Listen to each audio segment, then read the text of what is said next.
Shalom. Hari ini adalah hari Selasa yang terakhir ya saudara di bulan September. Tema yang akan saya sampaikan sama, yaitu hati yang kudus, yang terambil dari Amsal 4 ayat 23 yang berbunyi, jagalah hatimu dengan segala kewaspadaan, karena dari situlah terpancar kehidupan. Tapi sebelumnya mari kita berdoa, tapi kita sungguh harus mengucap syukur saudara ya, karena beberapa hari yang lalu itu saya itu asam lambung atau apa nggak enak, pokoknya perut saya itu, lambung saya itu nggak enak gitu saudara. Beberapa hari, jadi terus-terusan dari pagi sampai pagi lagi, dari pagi sampai pagi lagi itu seperti itu, cuman saya biarkan gitu. Sampai terakhir hari ini, tadi Bu Lucy pas mampir ke rumah itu saya masih sakit saudara.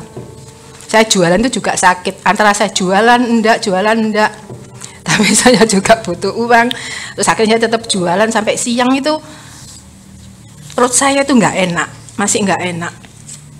Terus saya juga sore itu ini tensi saya juga tinggi saudara, 189, 107 atau 100 lebih kok, 112 atau berapa gitu. Itu beberapa hari saudara kayak gitu. Terus sore tadi gusi saya keluar darah. Sudah tak biarin, tapi saya persiapan. Setelah persiapan baru saya sadar di sini, perut saya sudah biasa, saya sudah enggak, badan saya kepala saya sudah enteng, sini saya sudah enteng. Puji Tuhan, saya baru menyadari. Oleh karena itu saudara, kita patut mengucap syukur. Dan saya juga mengucap syukur, kemarin itu saya lupa, waktu itu saya ke Beratang beli es batu, pakai sepeda motornya Laga, sepeda motor saya di dalam, saya malas ngeluarin, saya parkir di tempat saya biasanya anak parkir, cuma terus saya pikir, wes gak tak balik no seperti posisinya Laga, kok nek opo aku.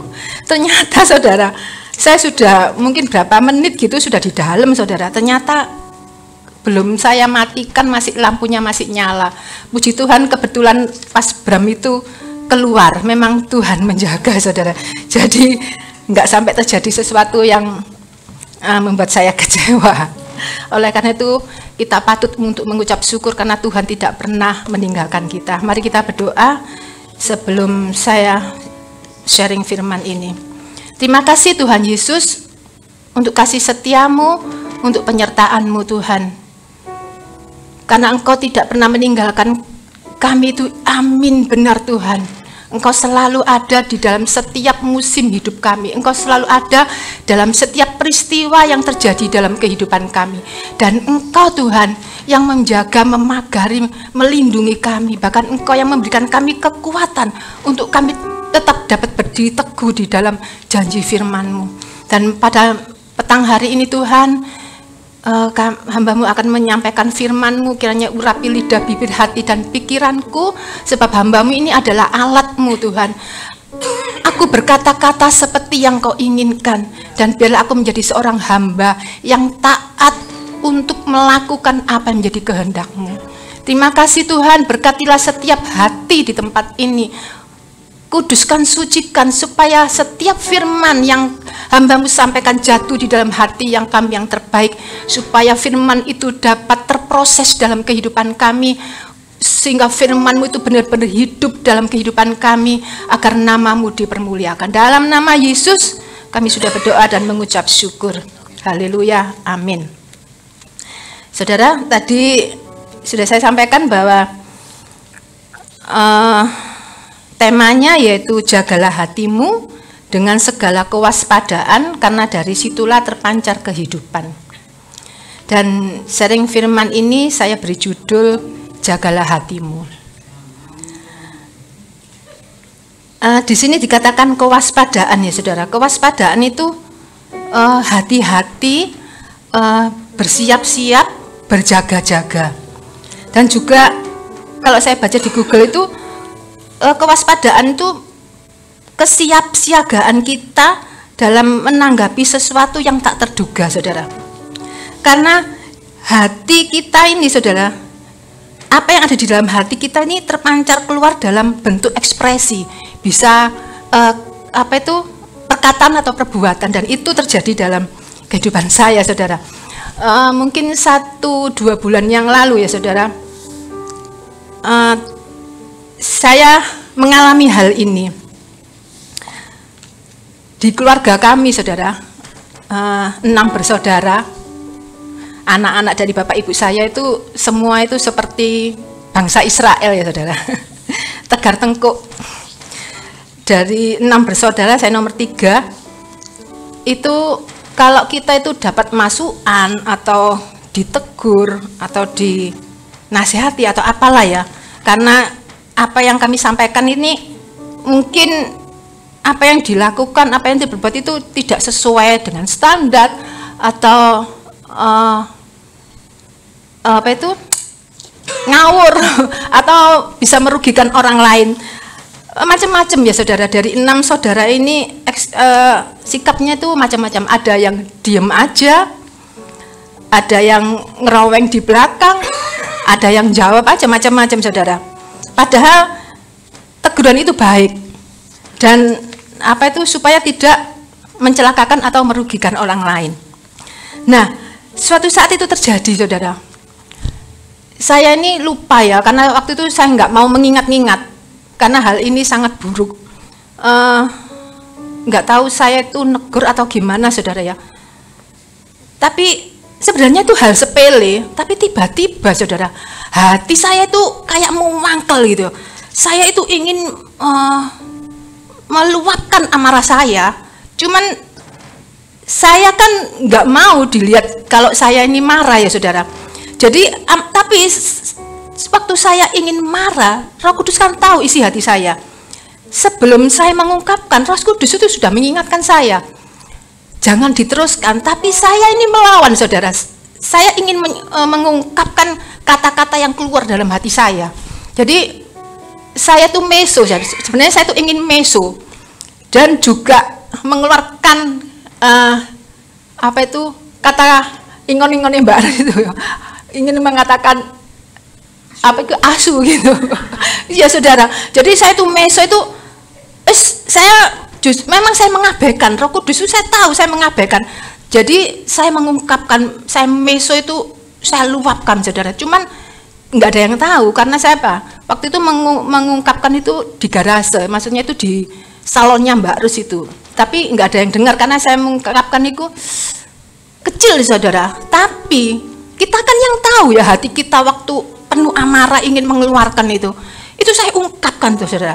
Meso sampai ngomong anjing itu saya keluarkan, saudara.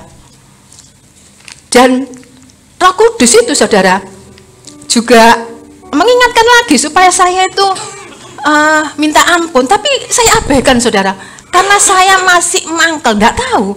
Tiba-tiba rasa mangkel dan ingin meluapkan itu tiba-tiba muncul, saudara. Saya abaikan Roh Kudus itu mengatakan supaya saya itu minta ampun. Saya abaikan. Akhirnya saya tetap jualan. Setelah berlalu sore, saya baru merespon Roh Kudus. Saya minta ampun. Ternyata apa yang saya menyadari kalau saya itu sudah berdosa. Kenapa? Saya melakukan dengan amat sangat sengaja dan benar-benar saya mengabaikan apa yang Roh Kudus katakan kepada saya, saudara. Nah, makanya itulah yang dikatakan kewaspadaan, yaitu di sini kan dikatakan kesiapsiagaan menanggapi sesuatu yang tak terduga. Saya nggak menyangka kalau saya itu ingin marah seperti itu, tapi saya ingin meluapkan, saudara.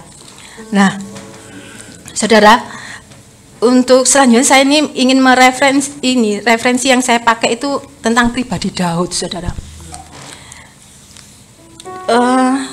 Tuhan itu sangat terkesima ya dengan dengan pribadi Daud. Karena karena Daud itu seorang yang bisa menjaga hatinya untuk tetap benar dan dalam dalam kehidupannya tuh ya saudara, di dalam Tuhan. Dan dalam hatinya ini selalu keluar pujian dan mazmur, apapun keadaan Daud, yang maksudnya apapun yang dialami Daud ya saudara. Jadi disinilah Daud, Tuhan sangat berkenan kepada Daud. Kita semua tahu ya ceritanya yang tentang Daud itu saudara ya. Nah, apa itu? Samuel pun juga bersaksi tentang Daud saudara-saudara.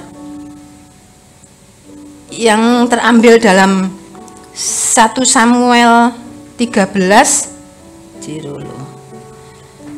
Samuel 13 ayat 14 saudara.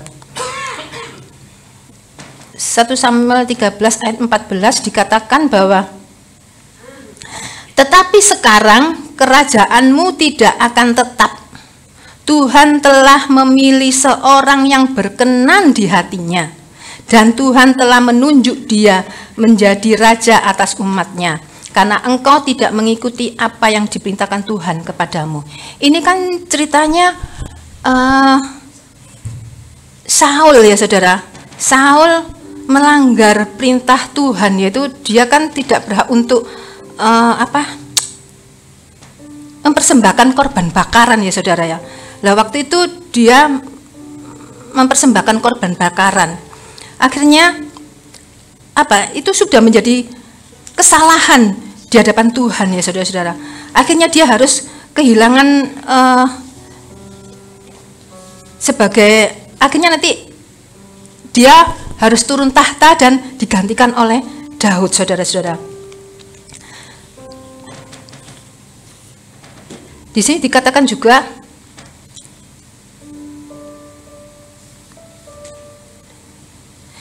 karena apa ya? Tuhan telah menunjuk dia menjadi raja atas umatnya. Karena apa? Karena tidak mengikuti apa yang dipintahkan oleh Tuhan tadi ya saudara. Sebenarnya Saul ini adalah juga pribadi yang baik saudara ya. Tadinya kan dia juga menuruti apa yang menjadi perintah Tuhan ya saudara. Tapi akhirnya Saul tidak bisa melaksanakan atau melayani Tuhan dengan sempurna. Padahal di 1 Samuel 10 ayat 10, di 1 Samuel 10 ayat 10 dikatakan bahwa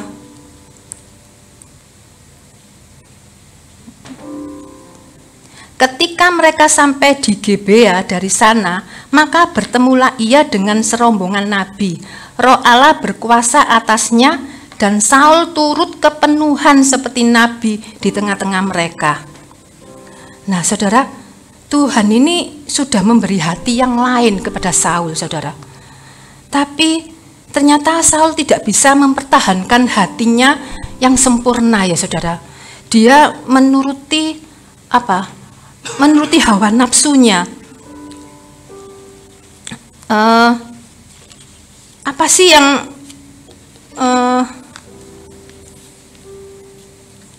membuat Saul ini tidak sempurna di mata Tuhan, melanggar apa yang dilanggar oleh Saul. Saul itu ya seperti tadi saya sebutkan bahwa dia mempersembahkan korban bakaran. Sebenarnya itu sudah melawan perintah Tuhan ya. Dan yang kedua, Saul tidak menghancurkan orang Amalek. Dan setelah dia itu ditegur oleh Samuel, dia tidak mengindahkan saudara, dan bahkan dia tidak menyesal akan apa yang sudah dia lakukan. Sampai pada akhirnya Saul timbul rasa iri kepada Daud, sampai berkepanjangan, sampai iri, sampai dia ingin mengejar-ngejar Daud, ingin membunuhnya. Sedangkan Daud saudara-saudara, dia tetap menjaga hatinya. Sekalipun dia dikejar-kejar oleh Saul saudara, tapi Daud ini tetap menghargai Saul ini sebagai seorang raja. Dia menghormati seorang yang sudah diurapi Tuhan. Dia tidak mau mencemari hatinya saudara-saudara ya. Dia tidak akan membiarkan hatinya itu penuh dengan amarah seperti yang sudah saya lakukan tadi. Tidak dibiarkan dengan melampiaskan kemarahannya seperti yang dilakukan Saul sampai dia ingin membunuh Daud, ya saudara-saudara. Jadi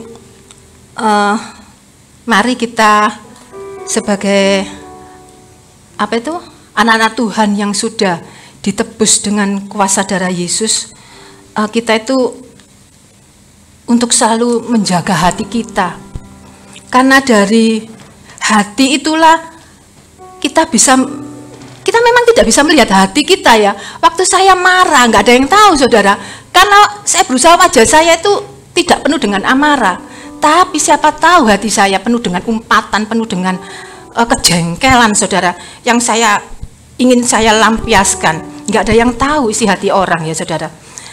Tapi juga bisa juga dengan kata-kata ya saudara ya. Kita bisa mengutuki orang, bisa mengumpat orang lain saudara ya. Karena kita membiarkan hati kita penuh dengan amarah. Oleh karena itu janganlah kita membiarkan hati kita penuh dengan amarah, penuh dengan kesombongan ya saudara. Coba Daud itu walaupun dia itu Tuhan mengasihi dia juga bisa mengalahkan Goliat, tapi Daud tidak menjadi pribadi yang sombong ya saudara-saudara ya. Oleh karena itu mari kita menjaga hati kita dengan apa saudara? Dengan kita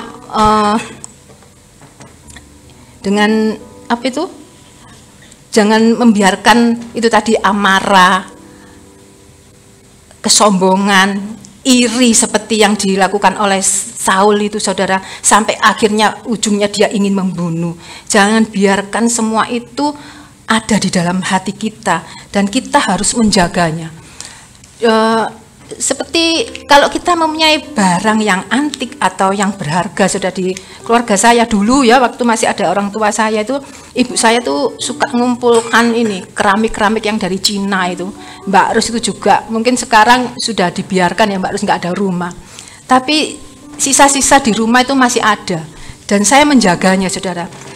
Saya juga punya kristal-kristalan, walaupun itu kristal-kristalan saudara, saya menjaganya dengan hati-hati.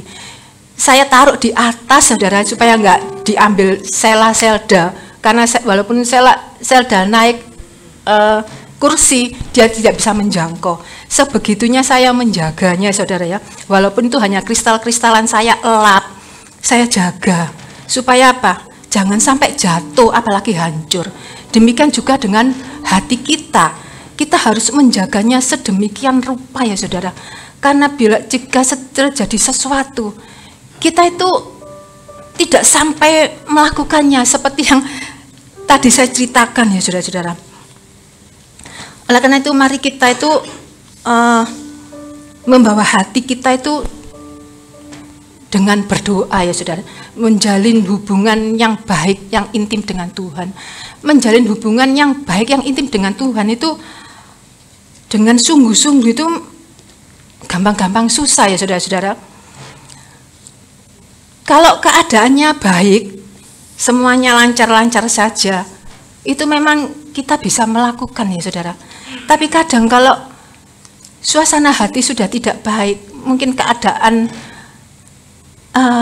ekonomi atau apa yang tidak baik, mungkin ada sebagian orang yang bisa kesulitan untuk berdoa. Dan itu saya juga pernah mengalami saudara. Kalau saya sudah ada masalah, saya hanya ada di dalam kamar saudara, tidak pernah keluar, tapi saya tidak melakukan apa-apa saudara. Baca firman pun ya kadang nggak nutup, berdoa pun sepotong, kadang nggak saya lanjutkan saudara. Karena apa? Saya berkecimpung dalam masalah saya saudara. Oleh karena itu mari kita tetap mengupayakan supaya kita itu dapat menjalin hubungan yang baik dengan Tuhan, supaya Roh Kudus itu tetap memberikan kita kekuatan ya saudara. Dan yang kedua, kita harus belajar tentang firman Tuhan. Karena firman Tuhan ini adalah sarana untuk mendeteksi hati kita ini gimana sih di hadapan Tuhan. Apakah hati kita ini sudah sesuai dengan firman Tuhan? Supaya kita mengerti bahwa hati kita ini sudah sama dengan kehendak Tuhan, kita harus mengetahui apa yang dikehendaki Tuhan, yaitu melalui firman-Nya, saudara. Dan yang ketiga, kita harus mau dibentuk, saudara-saudara ya. Biasanya kalau saya berdoa, Tuhan, kuserahkan hidupku, bentuklah aku seperti yang Kau mau. Ketika Tuhan mengajari saya untuk setia, Tuhan izinkan masalah atau apapun juga, saudara, atau keadaan apapun yang saya alami. Tuhan mau supaya apapun keadaan saya itu tetap setia kepada Tuhan. Supaya apa? Supaya apa yang Tuhan mau untuk hidup saya, seperti yang Tuhan inginkan, itu terjadi dalam hidup kita. Karena Tuhan lah yang berkuasa atas hidup kita ya saudara, yang bisa menjadikan hati kita ini menjadi hati yang seperti yang Dia inginkan, yaitu hati yang lemah lembut dan penuh kasih, hati yang tidak dicemari atau hal-hal yang membuat kita jatuh di dalam dosa.